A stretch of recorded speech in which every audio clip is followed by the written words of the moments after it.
Nuestro país sobrevive en mucha medida, en una amplia mayoría, por los emprendimientos pequeños, lo de las familias, las pequeñas y medianas empresas que en las épocas de crisis fueron la alternativa para muchas familias. Pero hay estadísticas que dicen que muchas de ellas, prácticamente la mitad, cierran en el primer año. O sea, no son emprendimientos exitosos, muchas se quedan en el camino. Para hablar de ello y de cómo podemos hacer para que nuestro emprendimiento sí pase esa barrera y vaya creciendo en el tiempo, sea un emprendimiento exitoso, estamos con Fabio Mori, que es profesor de ESAN. ¿Cómo está, Fabio? ¿Qué tal? ¿Qué buenas. tal? Qué gusto, muy buenas tardes.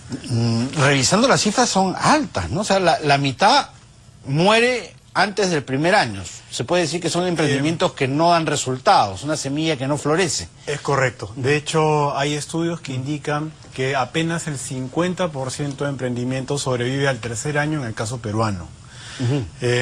Y bueno, sabemos pues el impacto que tienen las pymes en la economía, representan más del 20% del PBI. Y esto tiene pues otro tipo de colaterales, ¿no? Uno de ellos, por ejemplo, es que según el BID, el 67% son autoempleados o freelancers. Esto pues es muy importante porque si empezamos a analizar qué está pasando actualmente con las pymes peruanas, podemos entender de que esta capacidad de poder contratar más profesionales y mucho más mano de obra se acota, se reduce, ¿no? Hace poco salió a hablar, creo que el presidente, a indicar de que una de cada 4 pymes eran sujetas a crédito. Y es producto justamente de esta coyuntura, ¿no? Cuando hablamos sobre el tema pyme, muchos dueños de pymes lo que hacen es ir directamente a solicitar créditos, líneas de créditos, pero en realidad los problemas son otros, ¿no? Obedecen más a qué es lo que están haciendo para crecer, para escalar, porque al final el crédito es una consecuencia de que si funciona o no el modelo de negocios que ellos mismos han planteado. ¿Cuáles son esos errores que no se deben cometer en esos 3 años iniciales para sobrepasar esa barrera del tiempo? Buenísimo, bueno. Lo primero que hay que hacer es tener presente de que saber qué es dónde están paradas las pymes, cuáles son las limitantes que tienen las pymes. Y como digo en reiteradas ocasiones, no es en realidad la línea de crédito. La línea de crédito es una consecuencia de esto. Lo principal aquí es los mapas mentales. O sea, entender por qué las pymes, ¿sí?, en esta economía cada vez mucho más dinámica y mucho más compleja, de pronto empiezan a tener una vida corta. El 50% de ellos, recuerden, 3 años. Entonces, ¿qué sucede? Los mapas mentales. Analicemos un poco cómo es que generamos emprendimientos usualmente. La mayoría lo hace por un tema de subsistencia, porque salió del mercado y muchas veces porque sencillamente no saben emprender. Emprender requiere tener un pensamiento flexible, fortaleza mental, requiere también innovar. Entonces, cuando estos componentes que ameritan más a un sentido de urgencia, de pronto empiezan a generar estos emprendimientos, es que vemos pues que la vida de estas pymes es muy corta y por eso hablábamos del Valle de la Muerte, ¿no? O sea, el 50% de las pymes no sobrevive a este Valle de la Muerte, que en el caso peruano son 3 años. Ese es el primer factor, los mapas mentales. El segundo factor que influye es el mercado en sí. El mercado es mucho más dinámico. Entonces, si yo para emprender requiero tener una mentalidad innovadora y por los mapas mentales que tengo, que vienen desde la niñez, que generalmente son mapas mentales rígidos, cuadriculados, ¿no? Innovar es todo lo contrario, es ser flexible, es estar en un estado de ánimo y un estado de energía muy distinto. No nos enseñan a ser emprendedores, ¿no? Es correcto. Entonces, esa situación es parte de los componentes que generan este 50%.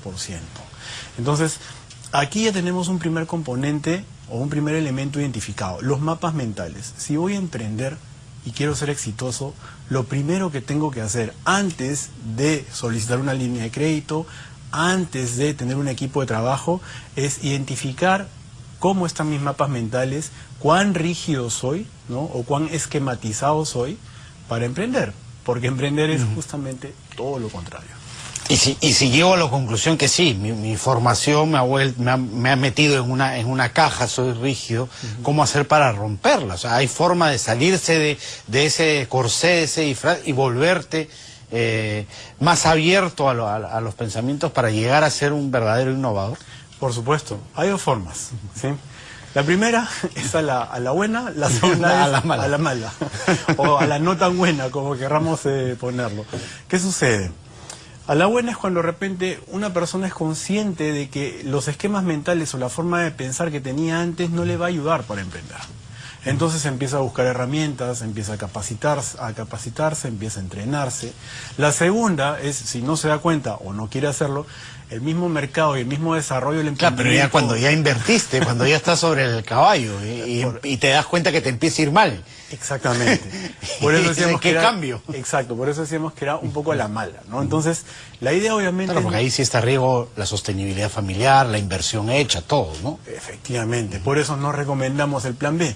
Debe haber siempre un plan A, ¿no? Y ese plan A tiene que apuntar a que una de las primeras soluciones que debe tener el emprendedor, el dueño de una pyme, es entender de que su modo de pensar tiene que ser mucho más flexible de lo que es actualmente, ¿no? ¿Qué sucede con muchos dueños de pymes, ¿no? De pronto, por un tema de celo de mercado, celo del negocio, que nadie se lleve sus secretos y todo lo demás, no delega, o sea, tiene ahí todo bajo control, pero ese control muchas veces asfixia el mismo proyecto. En cambio es una mentalidad innovadora, una mentalidad disruptiva, apunta más a que la persona sea flexible, confíe un poco más y delegue un poco más. Ese es el primer componente. Es un tema de gestión, básicamente. ¿Cómo gestiono esa pequeña empresa que he creado? Completamente de acuerdo. La manera como gestionamos es lo que va a permitir de que el modelo de negocio de esta pyme realmente sea exitoso o no. El segundo componente es entender de que este proceso que se llama el Valle de la Muerte, que en el caso peruano, repito, dura 3 años, es un proceso que va desde que ideamos el concepto hasta que lo ponemos en marcha y termina cuando salimos a punto de equilibrio. Entonces, en realidad es un camino muy largo. Y en ese camino, lo que hay que hacer, además de tener este pensamiento innovador, es lo que tú acabas de mencionar, es entender que necesitamos otro estilo de gestión, otro estilo de management. ¿Para qué? Para poder tener un equipo flexible y que me permita a mí realmente tener un crecimiento rápido y en ese crecimiento poder hacer ensayos y errores en el corto plazo que no me demanden mucho dinero, que reduzcan los niveles de riesgo financiero y con ello validar un modelo de negocios que me permita realmente crecer y llegar de una manera sana y natural a las famosas líneas de crédito. Esa es la ruta. Claro, la línea de crédito ya implica la formalidad también de la empresa, ¿no? Estar en el sistema, porque muchos empiezan sin ningún tipo de formalidad, diciendo cuando esto se establezca, cuando esto crezca un poco, ya recién pienso en formalizarme, porque antes es una travesía complicada, van a venir los impuestos, etcétera, etcétera. Mejor trabajo en el sistema informal hasta que ya esté establecido y después pienso recién en formalizarme. ¿Tú crees que ese es un camino correcto o hay que formalizarse desde el inicio? Esa es una primera duda, ¿no? Que uno tiene. Sí, definitivamente. Yo lo que recomiendo es que primero ideemos el negocio, hagamos unas pruebas previas, ¿no? Y de ahí empecemos todo este proceso de crecimiento. Este proceso de crecimiento obviamente implica un proceso de formalización. Sobre todo, si es que yo quiero llegar a una línea de crédito de manera sana. ¿Qué sucede? Mucha gente no hace este proceso de maduración de su proyecto PYME y sencillamente, lamentablemente, tienen un acceso fácil a la línea de crédito y lo que sucede con ello es que el modelo cae más rápido. ¿Por qué? Porque el efecto de la línea de crédito, que se llama apalancamiento, o te va para arriba, si está muy bien cimentado el modelo de negocio, o te manda más rápido para abajo. O sea, es un acelerador el dinero. Si lo vemos de esa perspectiva... queda sin empresa y endeudado. Exactamente. Entonces, Por eso yo digo, es mucho mejor probar un modelo de negocios antes de solicitar un crédito. Cuando ideo en lo que me voy a meter, ¿qué características debe tener? ¿Debo conocer el mercado en ese negocio? ¿Puedo ser nuevo? ¿Puedo ser neófito? Es buen punto. ¿Cómo llegas al... por aquí voy a ir, este es el negocio que quiero? Es una muy buena pregunta. De hecho, lo primero que hay que entender es qué es lo que quiere hacer uno realmente. ¿Por qué quiere emprender? Vuelvo a lo que decía al principio. Si es por un tema de subsistencia y sobrevivencia, de repente el emprendimiento no es el camino correcto, ¿no? Si es un tema de vocación, de predisposición, ¿qué es lo que le gusta hacer a uno? ¿Por qué? Porque en la medida en que uno encuentre esa vocación para emprender, va a poder pasar este valle de la muerte que menciono. ¿Qué significa pasar este valle de la muerte a nivel ya mental por parte del emprendedor? Primero, ser persistente, ser tenaz, tener realmente una fortaleza mental que te permita soportar y capear cualquier frustración. Y esto no lo va a lograr si es que no tiene la motivación y la visión realmente clara. Entonces, ¿qué es una transnacional? Fue un emprendimiento que tuvo todo esto, generó todos estos pasos, ¿no? Y los superó. Y eso los llevó a ¿qué? A líneas de crédito, a fondos de inversión, a comprar empresas y a hacer las empresas enormes que son hoy en día.